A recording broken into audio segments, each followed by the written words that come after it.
guys, we've been in our apartment for about a week and a half, and I'm gonna have to like look at dates. As you can see, our apartment, it's very echoey. This room is like not finished. We need to put wardrobes back there and cover, you could probably see some of the detail on the wall. But I wanted to come on here and talk with you guys, and I'm looking at my phone because I need to look at dates and explain to you guys like what happened with moving. Like I said, we are in our apartment. We're in the apartment we intended to be in.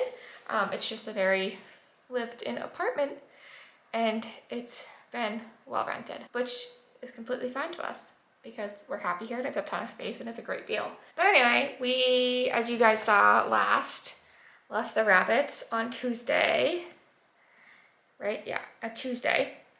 And then that was on the 6th, and then we went 4 hours to Boston Logan Airport early. Jacob's parents brought us, which they didn't end up opening the ticket counter to like 3.5. I think we were there like 4 hours and like 10 minutes or 4 hours and like 20 minutes. Anyway, we got there. We were the first people in line to check in for that flight because granted we had, including our 2 carry-on bags, we had 17 bags, which is a lot. I know, but we're moving and it's actually cheaper for us to just check them in. The limit was 10 per person, so like we had up to 20 that we could have brought, but we chose not to. There are a few extra bags at home that we will not bring unless we like, I mean, our goal is to be here permanently, but like if in a year or so we're like, no, we don't like this. They're skiing and snowboard equipment, which like we're trying to save money right now, which we wouldn't use until Jacob's out of school and has a paying job.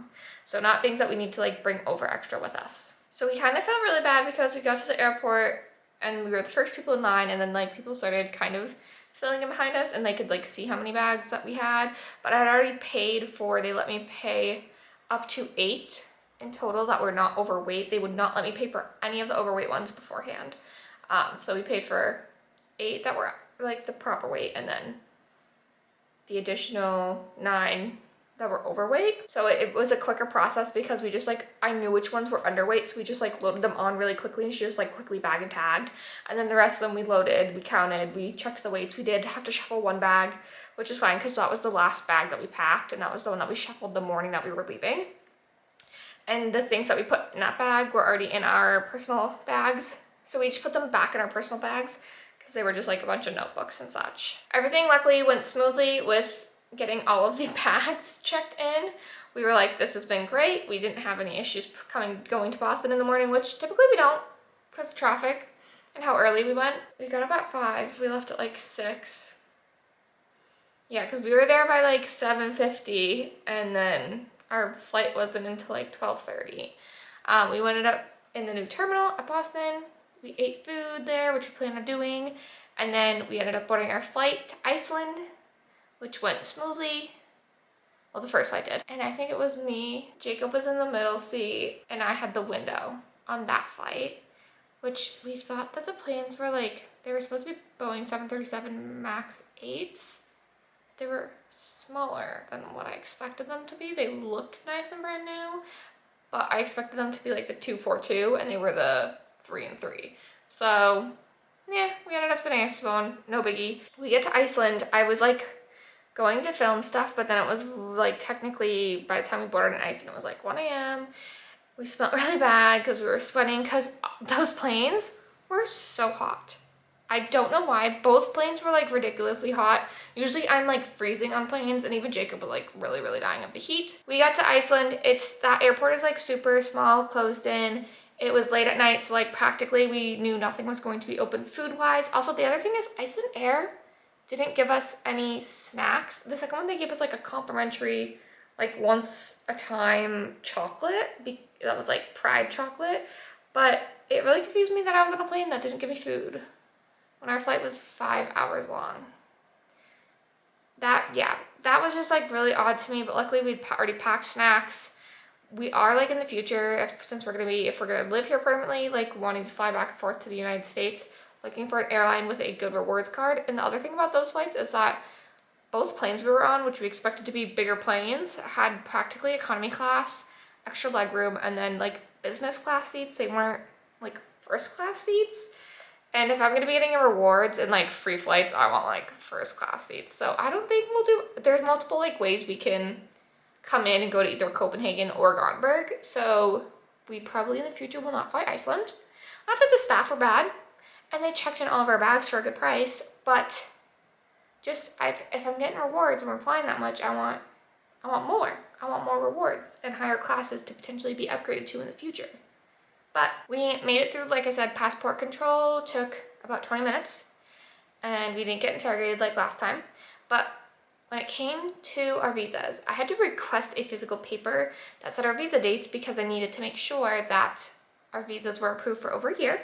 Because if they weren't, then we wouldn't qualify for health insurance. I think more specifically, like I on the application wouldn't qualify for health insurance. It's like, was the big part is I didn't want to pay like $10,000 out of pocket to pay for health insurance on here. So I physically had a paper, which was good because when we went through passport control, I was initially told that our visas would be like attached to our passports. I swear I have an email saying that. But the guy was like, no, that's not how it works. And I was like, okay. And he was like, well, so I'm gonna need to see that paperwork. So I was like, okay. So luckily I had the physical copy, whipped it out. Actually used it more than once since then. Luckily I requested that because, and it luckily stated Jacob's name too because it was really mine. Since I requested it, it had like my information on it, but luckily it had it, that it was under him.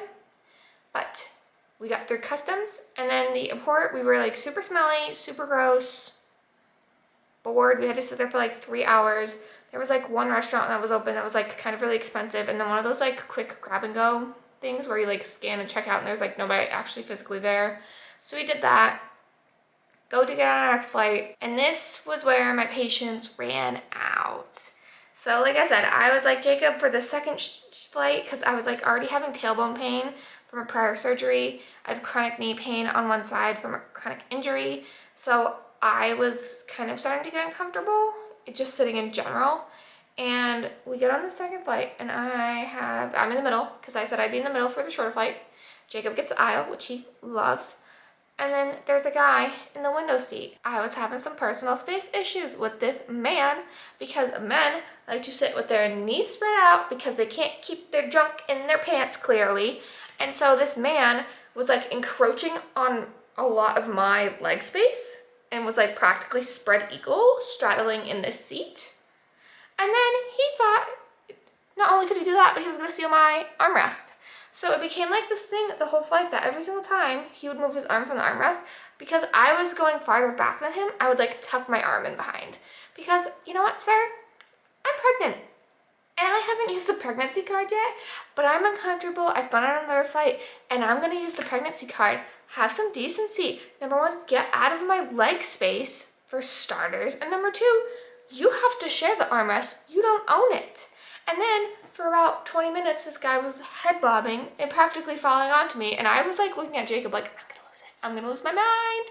But I dealt with him for the 3 hours. And again, so far, we hadn't really been delayed. Everything was going quite well.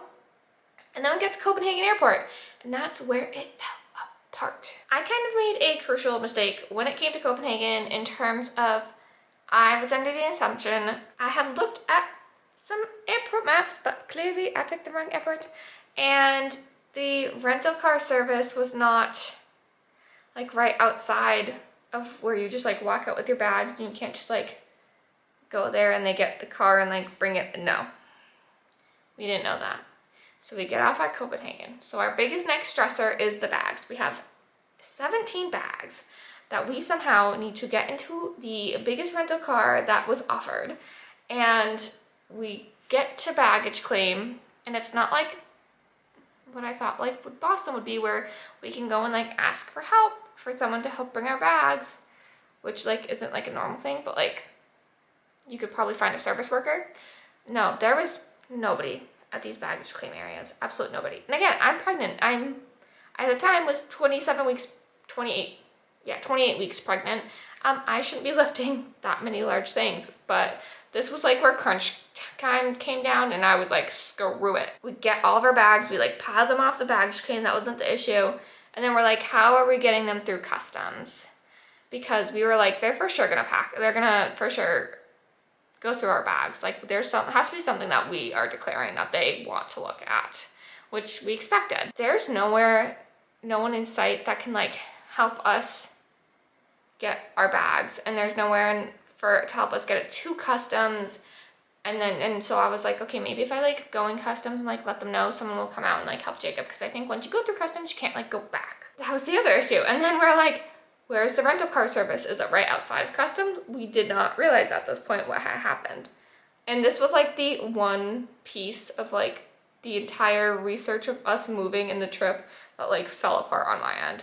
I did everything very meticulously and made everything like, made sure it was all set up, and this was like the one thing that like fell through the cracks. And I did apologize for Jacob for it, because it ended up in like a lot of yelling and stuff when we were getting the bags through. But new memory card. So Jacob's just sitting duck at the baggage claim. I go to customs, I ring the little bell, the lady comes out. I'm like, hey, we have this many bags and we can't bring them over, but I'm sure you're gonna wanna check some of them, because I'm sure that we have stuff to declare. And she looks at me and she's like, we care about milk and meat. Do you have milk and meat? I said, no. So the only food I have on me is some snacks from America. She goes, we don't care. See ya, you're good to go. I was like, oh, okay. So I was like, I'm just gonna go back through, even though I'm not really probably supposed to, even though it was like only 10 feet. So I walk back, get Jacob. I'm like, okay, game plan, because how are we getting these bags through customs? Because we can't technically come back to get them, and I can't do a whole like going back and stuff, because then no one's on the other side to like sit with our bags. Those little trolleys that you literally pay for, although I don't know if Jacob like paid for them in Denmark. We get 4 of them. I'm like, game plan time. This is when like, no complaints, you just gotta do what you gotta do. So I load. And mind you, we have multiple oversized, over heavy, very large bags that we have checked. And even a gigantic, gigantic box. We load all 17 suitcases onto 4 of them. And these little suckers, you have to like press the handle up to get them to go. So I have one in front of me that I am pushing. I have one behind me that I am pulling. And we very, very slowly make our way over to customs to go through, because you have to like technically walk through that hallway. Some guy was like, oh, I can help you, like some airport worker. Some other guy tried to like haggle Jacob for like a bigger cart, and we were like, no. I don't know if this guy was like accepting a tip, but I was just like very gracious to him afterwards.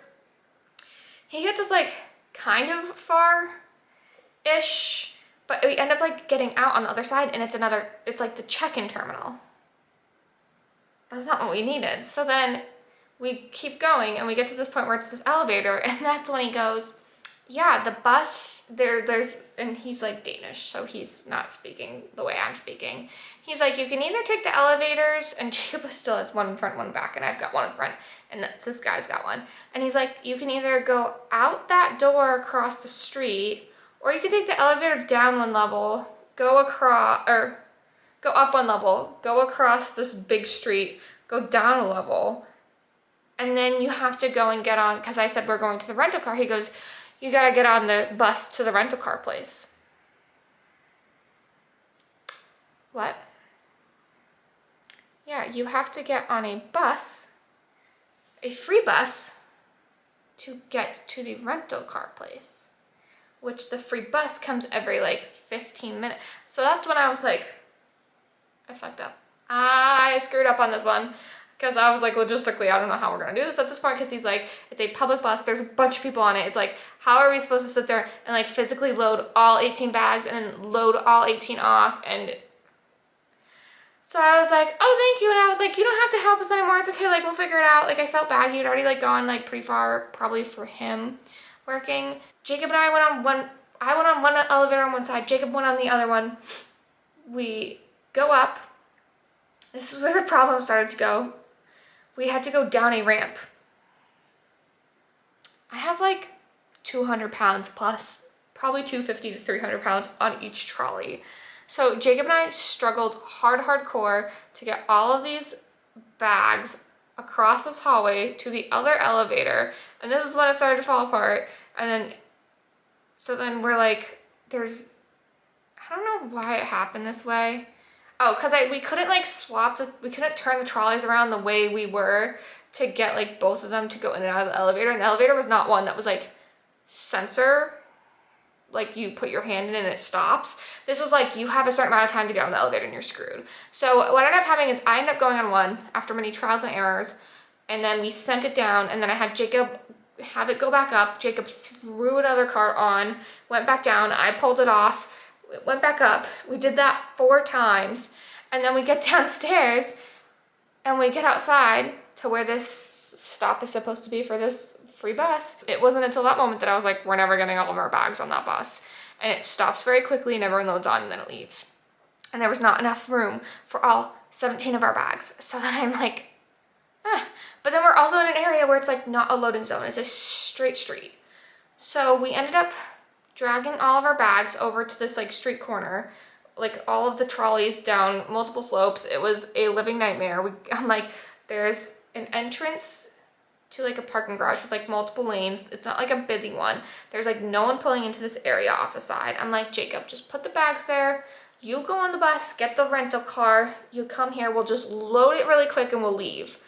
So I sit on the corner for like, because the bus comes every 15 minutes, like half an hour with 18 bags and 4 different carts. I look like a ding dong. And Jacob gets to the car place, and we were there early. Granted, I should have booked it for a little bit earlier, and they're like, the car's not ready. I said, Jacob, tell them we've been on flights and traveling for 11 hours, and their pregnant wife is sitting on a curb with 18 bags. And so, because he was like, they're not giving it to me. So then when he went back in, they were like, oh, all of a sudden, for whatever reason, but without Jacob saying any of that and playing the pregnancy card, they were like, the car's ready, actually. So he was like, great. So he brings the car and parks it, and the cars here in Europe are tiny. We picked the biggest that they could possibly give us without it like being a physical truck, because they didn't even have any trucks available when we went to go look to rent anything online. Like there was nothing. So we picked the biggest SUV that we could possibly find, and it was a Skoda. Yeah. It's like a compact SUV. It's like a freaking RAV4. So we start loading our bags up. They're not gonna fit. So at this point, I lose it. We've been at that airport for like an hour and a half trying to drag our bags everywhere. I'm like, I don't know what to do. Jacob doesn't want to drive alone in Sweden. I'm like sitting there, I'm like, Jacob, I'm out of options. We still have at least like half the bags to get into this vehicle. They are not going to fit. He doesn't want to drive alone because we have to go from Denmark to Sweden.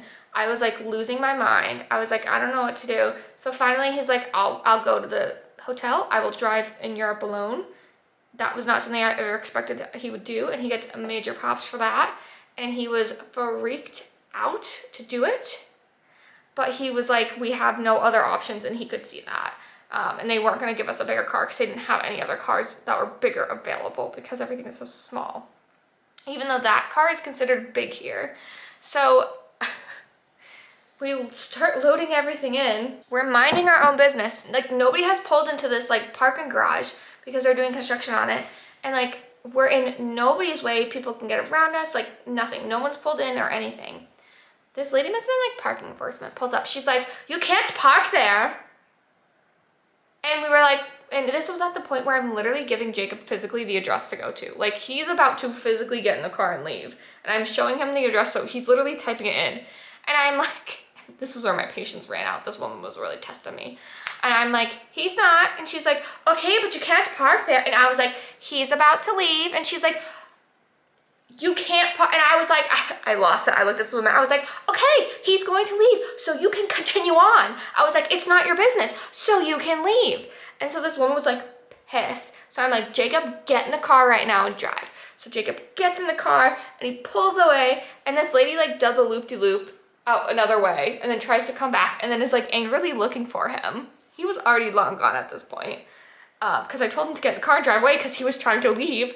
And she was like storming out of her car like all pissed off. I'm like, either you're just here to like make someone's morning miserable or you're not understanding my English, which if you're going to speak English to me and tell me that we can't park here, then you need to be able to understand when I say back that he is literally like about to leave. I literally was like, he is typing in the address, he is leaving, but you can't park here. We aren't trying to park here. We are trying to physically leave. We are doing our best. Believe me, I don't want to be here any longer.